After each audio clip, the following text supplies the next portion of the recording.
बिस्मिल्लाहिर्रहमानिर्रहीम। अस्सलाम वालेकुम। यूट्यूब चैनल पर तारिक मतीन आपको खुश आमदीद कहता है। आप मनाजिर देख रहे हैं पंजाब असम्बली के शदीद हंगामाराई के मनाजिर। अरकान असम्बली गुत्थम गुत्था एक दूसरे को मुक्के और लाते मारते हुए, गालम गलोच करते हुए माह रमज़ान में अरकान असम्बली एक दूसरे का गिरबान फाड़ते हुए, ज़मीन पर गिराते हुए, मारते हुए, एक दूसरे के ऊपर लोटे रखते हुए, लोटे बरसाते हुए, लोटे मुंह पर मारते हुए, लोटा लोटा के नारे लगाते हुए पंजाब असम्बली के मनाजिर पूरी दुनिया में वायरल हो रहे हैं। लोग अपने मोबाइल फोन्स पर देख रहे हैं, सोशल मीडिया पर देख रहे हैं, टेलीविजन स्क्रीन भरी हुई है। और इन मनाजिर में हमने देखा कि दोस्त मजारी पंजाब असम्बली के डेप्यूटी स्पीकर, जिन्हें अदालत ने बहाल किया, जिनसे स्पीकर के इख्तियारात जो चौधरी परवेज इलाही ने दिए थे वापस ले लिए थे, वो दोस्त मजारी जो हैं वो पहले हत्थे चढ़ गए पाकिस्तान तहरीक इंसाफ और काफ लीग के लोगों के, और उनको जम के धोया गया। काफ लीग के, पीटीआई के लोगों की जानिब से जम के धोया गया, ठीक ठाक तरीके से मारा गया, बाल नोचे गए। और एक शख्स को हमने देखा कि 15-20 लोग मार रहे थे। ये क्यों हुआ इस पर मैं बाद में आऊंगा। फिर उसके बाद ऐवान में हंगामाराई देखी हमने, मार कुटाई देखी, और इस मार कुटाई में एक विजुअल चौधरी परवेज इलाही का जियो न्यूज बार बार चला रहा है और कह रहे हैं कि चौधरी परवेज इलाही ने हंगामाराई पे थम्स अप किया था और कहा था बारो। चौधरी परवेज इलाही कह रहे हैं कि उन्होंने हंगामाराई रोकने के लिए इशारे किए थे। अब रोकने का इशारा कब का है, किस वक्त का है, और ये थम्स अप किस चीज के लिए है, ये नजर नहीं आ रहा उस विजुअल में, लेकिन ये दो अलग अलग इशारे भी हो सकते हैं। मगर जियो न्यूज कह रहा है कि जो थम्स अप है वो रोकने के इशारे के लिए चौधरी परवेज इलाही की जानिब से। जियो न्यूज असल में ये बता रहा है कि ये मार कुटाई की हिमायत कर रहे थे, कह रहे थे मारो, लगे रहो। चौधरी परवेज इलाही को मारा गया, उनका बाजू टूट गया और चौधरी परवेज इलाही की पट्टियों पर हमने खून देखा है। और उनको जब हमने असेंबली से बाहर आते हुए देखा है रेस्क्यू 1112 के अहलकारों के साथ, तो ऑक्सीजन मास्क भी लगा हुआ था। चौधरी परवेज इलाही को तिब्बी इमदाद दी गई है, दिल के मरीज हैं, 70 से ज्यादा उनकी उम्र है। चौधरी परवेज इलाही के बारे में लोग बहुत कम जानते हैं कि ये चौधरी शुजात हुसैन साहब से 6 महीने बड़े हैं। आमतौर पर लोग कहते हैं बड़े चौधरी साहब चौधरी शुजात हुसैन साहब के लिए, क्योंकि वो बहुत अलील हैं, तो लोग उनको उनकी सेहत की हालत की बुनियाद पर ज्यादा बुजुर्ग समझ लेते। चौधरी परवेज इलाही साहब 6 महीने बड़े हैं चौधरी शुजात हुसैन साहब से। तो एक बुजुर्ग आदमी को मारा पीटा गया। हमारे पास साफी दोस्तों ने पूछा कि ठीक है, हाथ की हड्डी टूटने पर ऑक्सीजन कौन लगाता है। एक बुजुर्ग आदमी पे राना मशहूद, सुहेल शौकत बट और दीगर लोग चढ़ गए, उसको चढ़ के मारा और उसका बाजू तोड़ दिया और उस बुजुर्ग आदमी का सांस फूल गया। इसमें कौन सी रॉकेट साइंस है कि उसे ऑक्सीजन की जरूरत पड़ेगी, ये मैं समझने से कासिर हूं। तो चौधरी परवेज इलाही को तिब्बी इमदाद दी गई। काफ लीग और पीटीआई के लोग, ये लोग फिर ऐवान से निकल आए। कुछ को नून लीग के लोगों ने मार पीट के, और पुलिस भी साथ में शामिल हुई। पुलिस ने भी मारा अरकान को, ठीक ठाक मारा। असेंबली का स्टाफ जो था उसने भी अरकान को मारा। कुछ लोगों ने जो चौधरी परवेज इलाही के बड़े हामी हैं उन्होंने नून लीग वालों को मारा। कुछ लोगों ने जो हमजा शहबाज को नजर आ रहा है कि वो वजीर आला बनने जाने, पूरे उन्होंने लोटे खरीद लिए हैं, तो उन लोगों ने पीटीआई के लोगों को मारा। फिर पीटीआई के कुछ लोग गिरफ्तार हो गए। ये सूरत हाल हुई है पंजाब असेंबली की। अब मैं आपसे कह रहा था कि मैं बाद में आऊंगा कि दोस्त मजारी को क्यों धोया गया है। दोस्त मजारी पीटीआई के मुनहरिफ अरकान को अपने साथ लेकर आए थे। इनके बारे में कह रही थी पीटीआई भी और काफ लीग भी कि ये वोट नहीं डाल सकते, हमें इस पर जो है वो फैसला चाहिए। लेकिन दोस्त मजारी उनको खुद लेकर आए। वो लोग जो बड़ा दावा कर रहे हैं कि स्पीकर ऐवान का कस्टोडियन होता है, गैर जानिबदार होता है, स्पीकर ऐवान में जानिबदारी नहीं दिखा सकता, तो वो दोस्त मजारी उन लोगों को लेकर आए थे। आप याद कीजिए, जब दोस्त मजारी ने सादा कागज पे इजलास बुलाया था, तब मैंने उस रोज सुबह 6 बजे वीडियो करते हुए आपको बताया था कि गड़बड़ हो गई है, गड़बड़ हो गई है। एक जिम्मेदार शख्सियत जिसकी जिम्मेदारी है ऐवान की कार्रवाई चलाना, वो बिक गई है। तब चूंकि मेरे पास इस बात का सबूत नहीं था, तो मैं आपको ये बता रहा था इशारतन कि वो बिक गई है। फिर मैंने ट्विटर पे ये बात आपको बताई थी। तो दोस्त मजारी जो हैं वो शख्सियत है। ये जो लोटों का रेट है जो होटल में नजर आ रहे थे आपको, इसके बारे में बताया जा रहा है कि जितने में सौदा पट गया, जो 5 करोड़ में मान गया 5 करोड़, जिसने 10 मांगे 10 करोड़, जो नहीं माना उसका भाव बढ़ाया गया 15-18 करोड़। और दोस्त मजारी के बारे में मुबैना तौर पर, याद रखिएगा, मुबैना तौर पर इत्तलात यह है कि 30 करोड़ में इनका सौदा पटा है।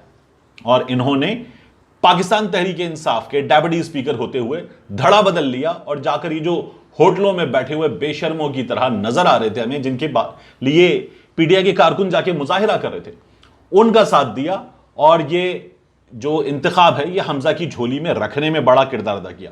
पाकिस्तान तहरीक इंसाफ के बहुत लोग बिके, इसमें बहुत लोग बिके, और उन बिकाऊ लोगों की वजह से हमजा शहबाज जो हैं वो ये इंतखाब जीतने के करीब पहुंचे, और फिर उसके बाद ये सब कुछ होना था इस ऐवान में।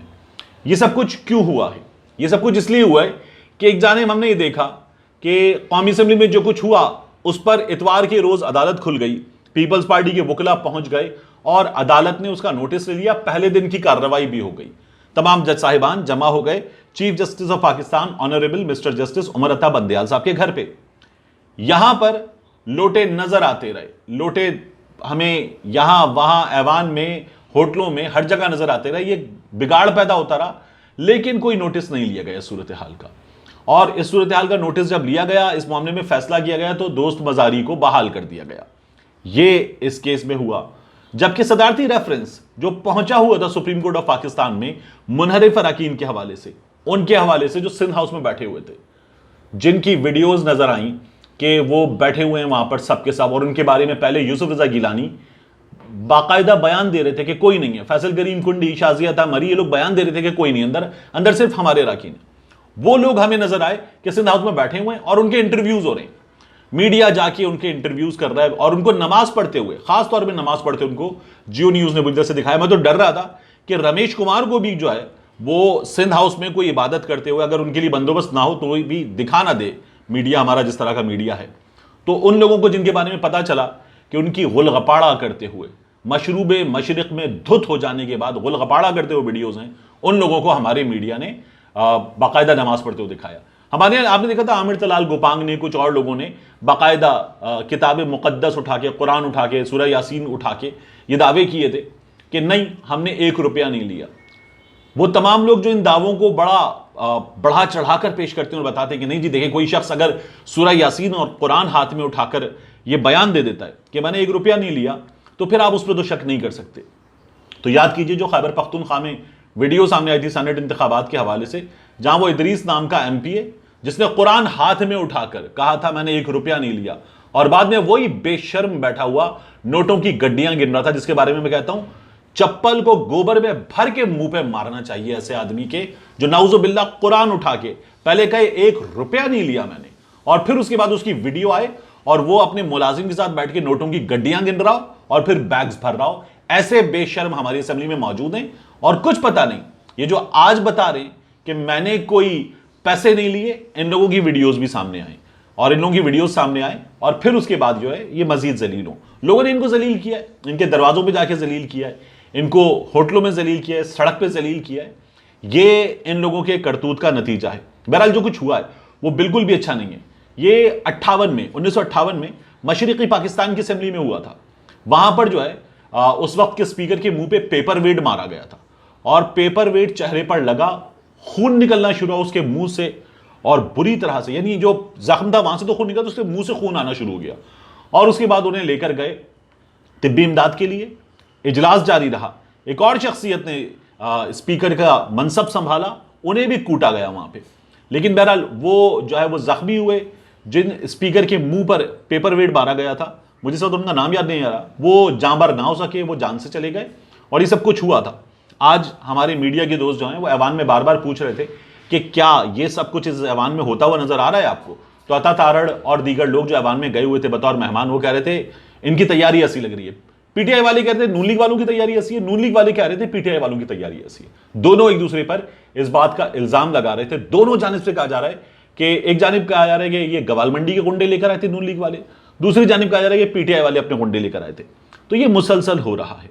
हल ये था कि अदालत में सदारती रेफरेंस गया था 63A पर, अदालत फैसला कर देती, लोटों को अदालत एक बार में उठा के बाहर फेंक देती।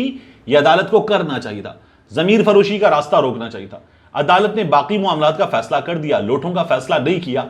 इसलिए हिम्मत है इन लोगों की, इनको पता है आज पैसे पकड़ेंगे, कल फिर आएंगे। असेंबली में थे, असेंबली में हैं, बैठे हुए हैं, किसी को फर्क नहीं पड़ता, कानून को फर्क नहीं पड़ता, इसलिए लोटे मुतमईन हैं। मुतमईन के आगे ऐसे मौके पे क्या लगता है आपको पता है।